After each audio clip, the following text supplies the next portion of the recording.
The last game took an eternity. Map number 2, it ended in favor of Freaky. Now we have the third map to the top right. The player for StarTale, it is the Iceman. We have the Eternal player named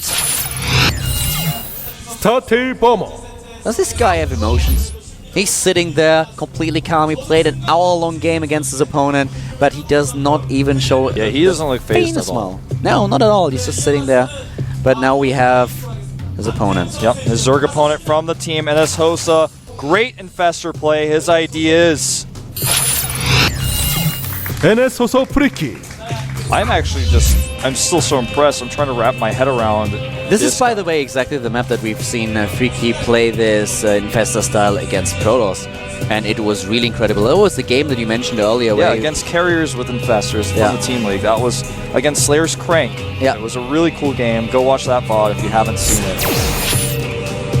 The power of Infestors was shown here today. But remember, I very strongly want to continue to reiterate that in the late game, the energy units are the most valuable because you can he basically made Marines for free over and over and over and over again and kept his Infestors alive. Bomber with a double barracks opening here, and he will be spotted very, very early in the game. Because I actually kind of expected a double Rex for some reason. When I saw him make it at the top of the ramp, I was like, oh, no, he's not going to do it, but now he's doing it. Yeah, but he's not going for 11-11 or anything like it, but it will give him the option of being aggressive here. The Overlord spotted it already, though, so he knows exactly what's kind of coming. Or does he? Does he actually spot the second barracks? Well, he's about to with his drone. Well, the drone is on his way. So. But yeah, he didn't see it, you're right, until just now. And he's going to go and verify this. Sees double racks. He's going to probably immediately pull a drone down just to make sure it's exactly what he does. Make sure he's not being bunkered right now. He should be fine against this. This is a cool opening, though. I like to see Bomber do this because this is actually a little bit old, like this type of style. It used to be, no, Marine King was the one who did it probably more than anyone else without pulling SCVs, just 2-raxing and expanding. The thing is, you have to be so careful as a Zerg player because you don't know exactly what's happening behind it. He didn't attack the SCV right away. That was a little bit stressful. Oh, he's attacking the bunker. I guess it's going to work since there's no Marines nearby.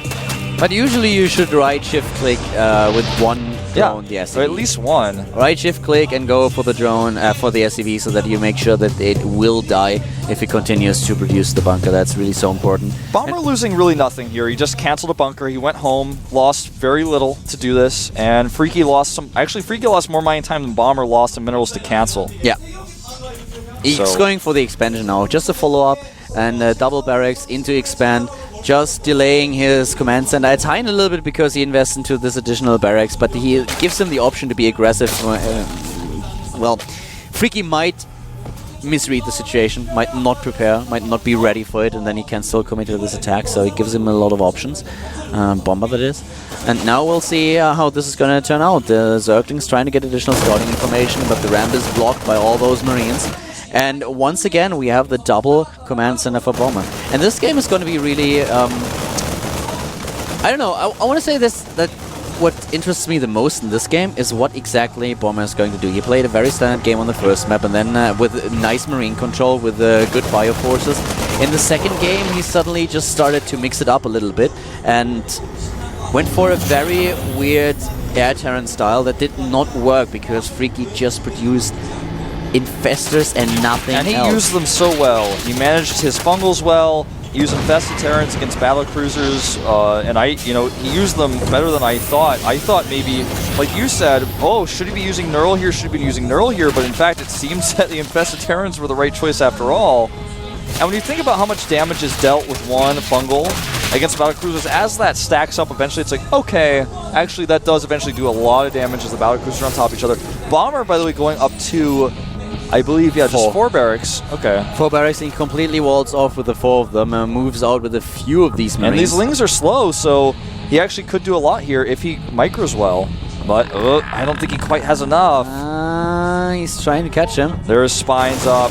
Yeah, he is actually going to be in a lot of trouble. Yeah, he's going to lose every single one of them. Nice micro here as well, just making sure that he controls the small force of the Zerglings and moves them behind his opponent's army. Good trade for Freaky, but I don't think Bomber was on the wrong there. And now he also sees no third hatch, and he knows, okay, no third hatch. I'm going to make a bunker at home. I've already got my third command center. I'm going to be way ahead of you in economy very soon. He only has 1 gas. if I'm not mistaken. Yeah, actually, no, he has two. He has two. Double gas. And did he get number 3 and number 4 as well? Yeah, they just finished. Okay, I just looked at the gas count. It looks like he quadruple gassed. Based on the remaining gas count here, he made all 4 of them at once. Pretty smart. A second ago he didn't have that much. And double factory. I really like this. Now this is going to allow him to make Hellions and Siege Tanks. I don't think we're going to see anything crazy like double reactor Hellions. We may see Blue Flame Hellions with one Hellion, one factory reactor, one factory tech lab. Hellion Marine is becoming popular these days again. We may see that. I hate that, by the way. Hellion Marine is such a useless strategy when used by most Terran players these days against Zerg. It's so useless because you completely gamble on your opponent not having Banelings or Roaches. This attack in the mid-game that we see so often, if your opponent has a decent creep spread, it is completely useless. But actually here, we don't have any creep spread by Freaky right now. He doesn't have a Baneling Nest, he doesn't have a Roach Warren, so here it might actually work. This is one of the rare occasions where I say this attack will do a lot of damage. I love that scan, by the way. He sees double Evo Chamber, immediately cancels both bunkers he was going to make. He's getting armory. Third factory, this is unique, man. Double armory as well, Maru style. He's going to stop Marine production 100%. This is going to be the last thing that Freaky expects. With all the Marine production and with the 4 barracks he's seen, he will not expect this at all. He's totally cut Marines out of the production field. There's the Baneling Nest right now and the creep spread. Lairtech coming in. If Freaky continues his creep spread, he might be ready for this. He might actually be ready for this. He needs a Roach Warren. He will eventually need one, absolutely. But not yet. Right now, it's just Hellions and Marines he's going to be facing. And with Banelings and Zerglings alone, yeah, it's hard to beat it like that, but you can. And if he sees it before it gets to his base, he'll have time to prepare, and especially if he attacks. This is also a different style than the standard attack with Hellion and Marine that I talked about earlier. This is kind of unique. We have double armory as well, and double upgrades. We have Blue Flame, and this could do a lot of damage here. The third, he's trying to claim the third now. Has taken down the rocks and will kill the one Zergling that is trying to block the spot for the command center. But here comes already the Infestation Pit, and this is evolving into Thor and Blue Flame Hellions with a little bit of Marine support. Marine King used to do this occasionally. He did it on Belcher Beach once against Lino, was very successful with this strategy. Well, at this point, I guess the upgrades are going to be in favor of Freaky, as 1-1 for Mech is going to be played, and he sees it. He sees the Mech with his Overseer. Roach Warren. Immediately the Roach Warren, and drops as well, abusing the immobility. Drops, Roach Warren, +1 attack, Burrow, everything just hits. As soon as he scouts what's happening, he's like boom, boom, boom. Every upgrade that he needs, he's like, I have to shift what I'm doing right now. Yeah, and he does. He must shift. He's taking out some tumors here. It's very important. Siege mode on the way. He's going to switch into Siege Tank production after those 2 Thors, it looks like. And, you know, this type of composition from Bomber is really unique. I mean, we never really see pure Marine expands into Mech, but he didn't upgrade his Marines at all. They're complete, I guess you could say naked Marines. I don't know what the term for this is. Basic Marines. No stem, no combat shields, no upgrades of any kind. Look at the count in Harvesters. 75 SCVs to 67 drones. Bomber has a crazy economy. This is like insane. You have the Mules and the Harvester lead. That does not happen all that often. And Freaky, well, he does not need that many Harvesters. So, but usually what we see is like a Zerg player going up to 70, 80, and then at some point in the game, just making sure that he builds a couple of Spine Crawlers in order to defend when he has the economy in the bank. But this is getting a little bit scary. It's getting out of hand, man. Yeah, more and more command centers for Bomber, and he's getting additional production facilities as well. He has a huge income, and he has everything he needs in order to sustain this. So Freaky needs to be very, very, very careful when he's going to approach this army. 2 more factories going up to +6 facts. And Contaminate is cute here. I like that. The 4 Thors have been spotted, but this is very, very hard to engage. The draw play is done, but he kind of forgot to get the overload speed, so the overload speed is a little bit too late. It doesn't matter all that much. The upgrade is a lot faster. Yeah, it's only 60 seconds. Than the drop upgrade, but still, it's something that should not really happen. It's going to delay him a lot. Yeah. And now we have suddenly so many factories. Yeah. How many roaches do we have at this point? Only Yes, 32. 32 is That's getting not additional enough. 12. Nope, it's not going to be enough. And He's the gonna want upgrades at are a least problem. 50. The upgrades are a problem. He just doesn't have them. No, in fact, his roaches, They're on 1-1. they're just at 1-1. And they will face 2-2 soon. He hasn't even started 2-2 yet. Oh, this Hellion attack could be devastating if it goes unscouted, but he does have a Ling around here. Nicely done. That's a suicide link right there. That Ling is just asking for trouble, man. Yeah. What does he think he's doing, attacking like 20 Hellions? Ling doesn't even have +1 for his melee weapons now. It's like, well, this is actually an attack where a lot of Hellions are out of position, but Freaky is a little bit premature here. Yeah, he's just trying to get rid of them. Well, that was terrible. Moving in. Oh, there's a Hellion or two. And now is he dropping? Yes, he does. He drops on top of his opponent. He tries to kill the siege tanks before they're on siege mode. He's able to do it. Freaky against Freaky's Bomber. supply, man. Look at Bomber's supply. Bomber's supply falling like crazy. He drops. On top of doors, that was not very cost efficient, but 10 more roaches, 24 Zerglings on the way. Bomber losing a lot here. He's pulled his SCVs away. The roach is targeting down. He does not have any repair nearby. And remember, Bomber's units have better upgrades very soon, but not yet. Freaky trying to remax. He still has the bank. He's lacking gas though. 4 bases against 4. And Bomber has the better economy, but that also means that his army supply was lower the entire time. Now it's 61 to 67. Freaky did a fair amount of damage here. Freaky can reproduce his units a lot faster than Bomber can, but, you know, will he be able to hit this next counterattack well? I think he will, man. I don't know if Bomber has enough here. He's ahead in supply, but is his composition the right one? There are no blue flame Hellions left except for the 2 that we have right here, so Lings would be an answer. But even with the roaches, he can pull it off. Freaky is going in here, and Bomber is suddenly in trouble. In more trouble than I would have thought possible. 63 army supply against 66. They're still kind of even, but now more and more of these roaches actually being built and moving in. He takes down one tank after another, and the Thor... This game is so damn close, man. I don't know. Supply is dead even. Bomber taking another base right now. His upgrades are at 2-2, +2 attacks on the way for the roaches. 21 drones on the way. I don't know. That may be too many drones. I feel that may be too many drones. 84. I mean, for now, it's kind of exactly what he needs. He's on 91. As long as he makes sure that he does not overcommit, that he doesn't stay on this drone code for too long, it's fine. Because I don't see Bomber moving out right away. He needs to make sure that he does have the lava so that he can react as soon as Bomber decides to push. This is stressful for both players. Burrow movement being researched right now, which I really like. More and more Thors now in the mix. How many siege tanks? 9. That's a fair amount of siege tank. Upgrades, that's a problem for him. For Freaky. Another base, a 5th base taken for Freaky and for Bomber. 5 tech on the way. Yep. That's going to allow him to get +3 for his roaches. Oh my god, once again the Ravens. Siege tank count now at 9. Continuing that Thor production now instead of tanks. Nice, trying to take down the rocks. He has another approach towards the 5th base of his opponent. And Bomber, he hasn't seen it. He hasn't seen it yet. He could move in here.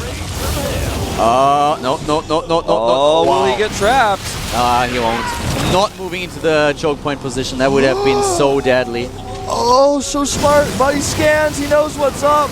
And they are trapped now. But he's going to have the better concave at the top of the ramp here, but he's trapped. Essentially, he can't use these roaches. They're dead weight now. Borrow movement has been researched, and we have the Spire on its way. Hive Tech is nearly done. They will kind of line up. Still a lot of worker supply for Freaky. He has to be careful, as you said. He has to make sure that he is building Spine Crows at some point. But now the roaches are moving in, and they will do a lot of damage. He's going to leave only 4. I really like this, cloning those out. Now sending his roaches across the map. But this base is going to be history. This base is going to be toast. Literally. As the drones try to retreat, he should split those. Oh, wow. In the line of fire, I guess. Well, I literally. guess it's one way to get your worker count back down to where it should be. Oh, yeah. And he's trying to defend this, but Freaky, are you actually able to hold this off? I doubt it. How? His road How? count is starting to plummet now. Mech is crazy, and now a Bomber with 130 army supply against 100. With +3 finishing up, the Thors are killing this base on the side. 2 bases dead, the main base mined out, the natural nearly. This is a blow. I don't know if Freaky can recover from them.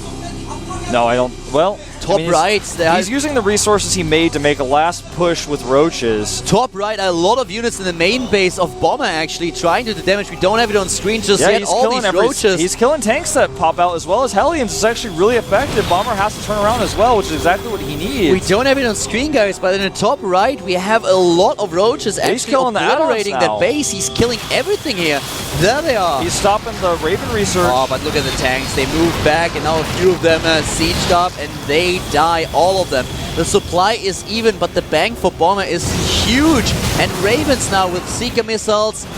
Those Brood Lords might be too late. They may be indeed. This is going to be a top game to win for Freaky. He's getting some infestors out, but his economy is so weak. Yeah, exactly, the income. I don't think he can really afford to produce what he wants. Look at the bank of Bomber. He's got over 2K. He just spent it all. 2 Thors, a tank, 2 more Ravens. He only has roaches. That's all he's got, 35 of them. And with this many tanks, with this many Thors, 12 tanks and 5 Thors, no. I don't think he'll be able to break this. Where are the infestors? There's only 4, and they're on their way. They're not even out yet. He's timed them with pathogen glands. And this may just be the end of our Star Freaky. He's moving in again. He's trying to make it happen, but at the top of the ramp, we have the siege tank sieging up, and all the splash. Where's the scan? No, he didn't use it, and he's moving in. And unburrow. Boom. The unburrows, but will this be enough? I don't think so. It was very well done. He's able to get into the main base, but at the same time, his own base is in shatters. There's the rubble that was formerly the base of NS Host of Freaky. The Thor alone is like killing a ton of roaches already. I mean, this will not work. Freaky Everything at the bottom right is being killed right now. Freaky is on his last leg here. 80 supply against 160. The army supply at this point is 114 against 55. And Freaky is just losing base after base. He does not have the production. He doesn't have the income. No. This is it. He's making a drone right now.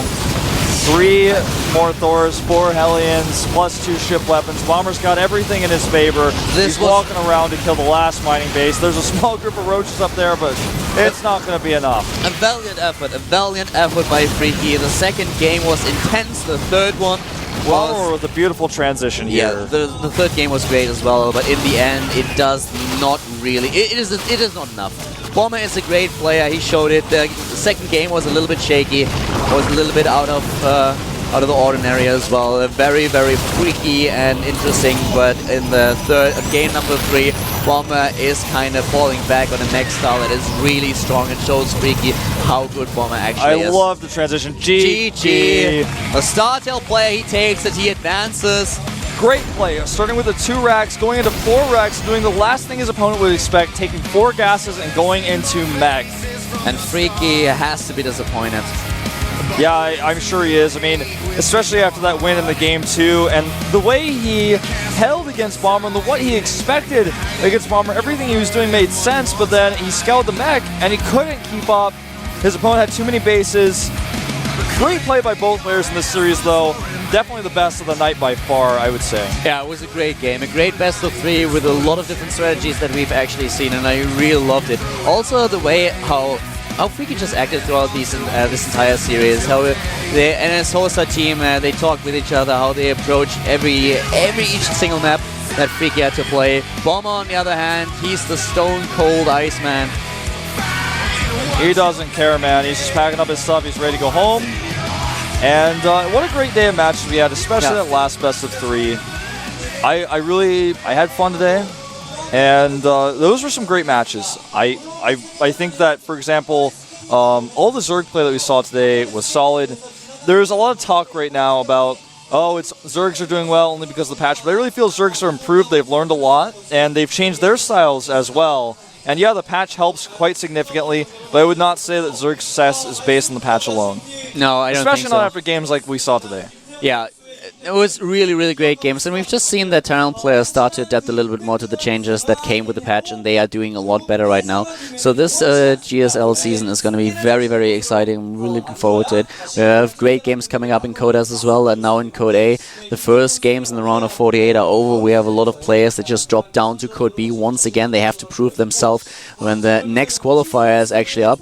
But today, the games, you were completely right. They were really amazing. We loved these matches, and Freaky, once again, he's just... There's a reason for his name. There is. And his Infestor style is crazy. He's an innovator, man. You know, I feel like Freaky may be a Kyrix one day, where he's just like known for one style. Maybe he sticks around, maybe he disappears. I don't know, but I certainly hope that he doesn't disappear. I don't think he will, but it's possible. You know, he seems to be kind of like a one-trick pony. I'm getting a phone call from you. It's like really weird. You're cast with me. How is that even possible?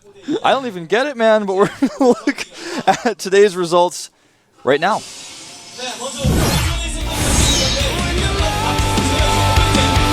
Here they are. It is Hero, 4GG, the STC, and Gumiho, all of our left players advancing today. Over, of course, Juke to the best, etc. The last set of games. MMA versus Hongun, Puzzle against Seal, Jakji Monster. And in this lineup, we had players with history versus players with less history in most cases, and everyone on the left side won. All of the higher up and class down players. Yep. All the up and down players, they won, whereas the Code B, well, the Code A, just Code B team, man, they got owned. Yeah, exactly. Basically, I mean, Team Code E got Code B got annihilated. That was a pretty good set of matches, but it turns out the old school guys, minus Hongan, looked really good. And here's next week's match. It's going to be B4 against Vampire, JYP against Mia. That should be really cool to see, especially because they live together, practice together. Sniper against Onion, and last but not least, Yu-Gi-Oh! Against Harrier. That's going to be a good one. So definitely look forward to those matches. We got another set of Code B guys versus Up and Down and Code Sers. Let's have a quick look at the second set for the day. It's going to be Suoshin, aka Line against Krang. We have Hack against Oshira, Zenyo against Hyun, Lure against Hard. Good games, all of them. Really exciting to see them. Let's see what Zenyo and Hyun are going to do. That's one of the games that I'm really looking forward to. I'm looking forward to Hack and Lucira. Hack and Lucira, that's going to be great as well, especially with Lucira's performance in Team League so far. Yeah, he looked really, really good.